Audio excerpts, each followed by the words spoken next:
the dollar would be decimated in that move. Yes. That wouldn't decimate the dollar. Remember, gold's not going up. Silver's not going up. It's currency that's going down. It's kind of like inflation. If you look at CPI and you say that's inflation, no, it's not. It's money supply. You look at the price of gold, it's not going up. It's currency that's going down. The process of decimation or would be the move from wherever it starts, from here to $150,000. That would be the decimation of the dollar. That wouldn't decimate the dollar. The dollar Right. declining, that's the result. The global financial landscape is shifting rapidly, forcing investors to re-examine the true stability of fiat currencies. As traditional economic paradigms begin to falter, understanding the core mechanics of money and inflation is no longer optional. Bill Holter, a prominent financial writer, precious metals expert, and macroeconomic analyst, emphasizes that we are currently navigating completely uncharted territory. He argues that we are in a bottoming process for precious metals, noting that while we might see temporary dips to $3,500 gold or $50 silver, the probability of a deeper drop is quite low. Instead, once these markets turn, we are likely to witness a massive move to the upside. Holter points out that the global financial foundation, specifically U.S. Treasuries, is facing unprecedented structural pressure, with the U.S. government paying $1.5 trillion annually in interest alone. The world's willingness to accept dollars is being pushed to its absolute limit. He predicts that a catastrophic decimation of the dollar is on the horizon, which will manifest as the fiat currency collapses and gold eventually moves toward $150,000 to $160,000 per ounce. Now, we present the clips from Bill Holter's interview. Before we continue to discuss this, please hit the like button, subscribe to the channel, and ring the bell icon. Thank you, and enjoy the video. I think we're in the bottoming process. We hit these levels. This is, I think, the third time now that we've hit 57, 58 on silver, 4,000 in gold, and 300 that. So I think we're in the process of bottoming. That doesn't mean we can't see maybe $3,500 gold or $50 silver. I think the likelihood of that is it's not a big probability, and I do think that once these do turn, I think it's going to be a big move to the upside. And as we were talking about before, for the call, you have to look at the big picture, and the big picture is the issuer of the world's reserve currency that everything is based on. That's the foundation. Treasuries are basically the foundation for the world's financial system. There's a big problem. Seasonally, you have weakness in gold and silver into the middle of July, and from here going forward, through the remainder of the year, seasonally gold and silver are strong. So, that's during a typical year. And like I said, I don't think we're not in a typical anything. We're in uncharted territory. I mean, you've got some big things happening. I mean, look at SpaceX. SpaceX is now under the 135 where it first came out at. But worse, the bonds have been crushed. And bonds have gone from, I think the initial yield was 6.5, now they're 7.5. So SpaceX, which was the biggest IPO ever, the bond market is rating their bonds pretty close to junk bonds, Wow. if not junk. So I mean, that's big. The fact that the U.S. government is paying 1.5 trillion a year in interest. How long is the world going to allow that to happen? How long is the world going to accept dollars? And the thought process has been in the works for more than 10 years. And just look at the BRICS, and they first started making some rumblings back in 2012, 2014. They're well along the way to launching a currency. And when they launch the currency, it's going to be interesting to see what happens with dollar balances worldwide held by central banks. You had silver go from 35 to 120. You had gold go from 2,400 to 5,600. There's nothing in CPI that would justify that type of move.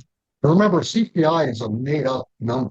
The CPI number today doesn't even resemble anything near what it did back in 1980, 1985.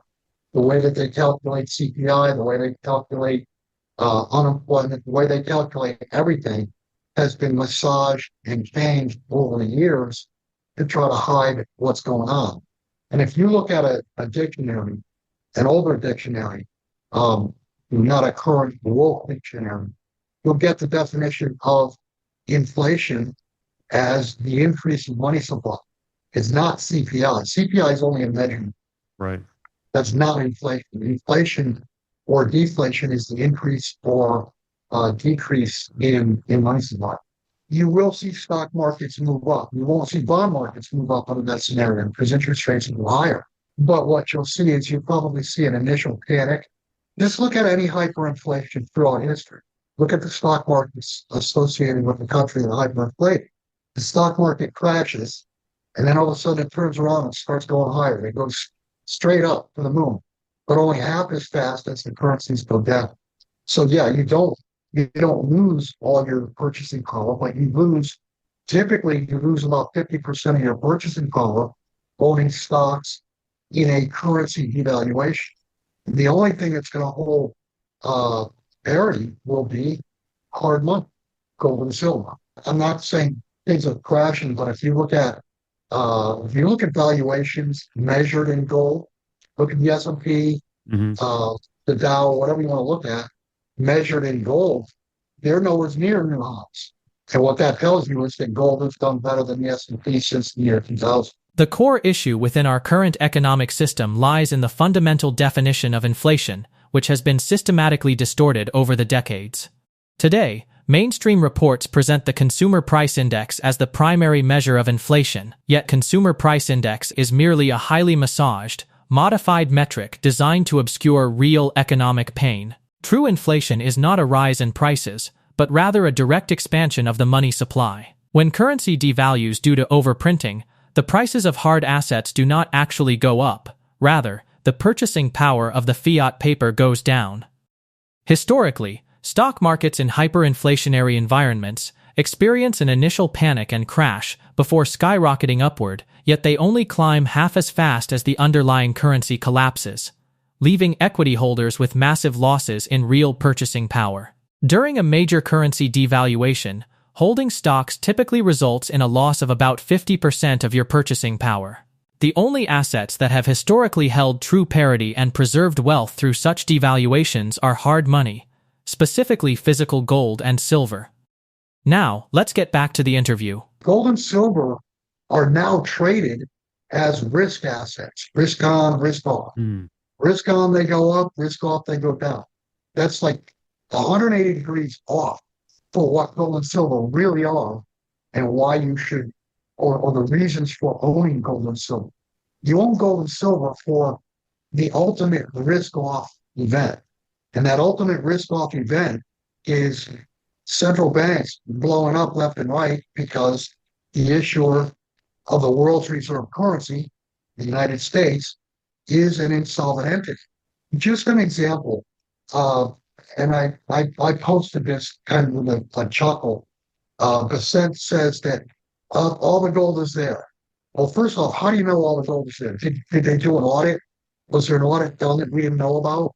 That's the first thing. The second thing is, okay, so that's at today's market price, call it $1 trillion. We owe close to $40 trillion on the books. And if you add in all the additional unfunded liabilities, it's $200 trillion. So I'm sure even if the gold is there, and it is actually owned by the Treasury instead of being leased out and rehypothecated, assuming that $1 trillion is there, what is that in relation to what the United States owes? That $1 trillion is not even enough to pay the interest for a year. The number's got to be well north of $100,000. And if you do the math, it works out to 150, just on the 39 trillion. It works out to $160,000 an ounce. The dollar would be decimated in that move. Yes. Yeah. That wouldn't decimate the dollar. Remember, gold's not going up. Silver's not going up. It's currency that's going down. It's kind of like inflation. You look at CPI and you say that's inflation. No, it's not. it's money supply. You look at the price of gold, it's not going up. It's currency that's going down. So the dollar, the process of decimation would be far, or would be the move from wherever it starts, from here to $150,000. That would be the decimation of the dollar. That wouldn't decimate the dollar. The dollar Right. declining, that's the result. Silver, on the other hand, has got all kinds of uses. You've got the industrial uses, you've got the solar uses, you've got medicinal uses, you've got, I don't know what the number is, a monster box in every cruise missile in Right. the war. So silver gets used up. The point I'm trying to make is there's no big stockpiles anywhere in the world. I mean, the last big stockpile was the Manhattan Project, which was north of 2 billion ounces. And they've already, they've gone through that. Historically, uh, gold and silver are looked at as the safe haven. They're looked at as the place capital wants to move to when it wants to hide, when it wants to take its, when you want to step aside and can miss a huge market downturn. Historically, gold and silver, because gold and silver were monies, go back 100 years, 200 years, gold and silver backed whatever paper monies that were out there. When you think today, money managers say, well, I'm moving to cash. And I think this market's overcooked. They move to cash. The only problem is the cash is basically commercial paper. Commercial paper, short-term sovereign notes, etc. And in the old days, paper and gold and silver were interchangeable. So the movement out of markets historically was into gold and silver. And now we're being told that, oh, well, war is bad for gold and silver, which is, it's laughable. Gold's going down today because it's a bad day in the market. They're risk assets. So they're being sold because they're risk off. And when things are good, then gold is going to cut. Gold and silver will go back up and risk on. I think that's just, it's flawed. Markets have gotten so distorted. I look at individual situations and like, that can't be. And so I'm, I guess, mentally stepping back and looking more at the big picture as to where we are. And in my opinion, the financial system is about to blow. Historically, gold and silver have served as the ultimate safe havens where capital seeks refuge during severe market downturns.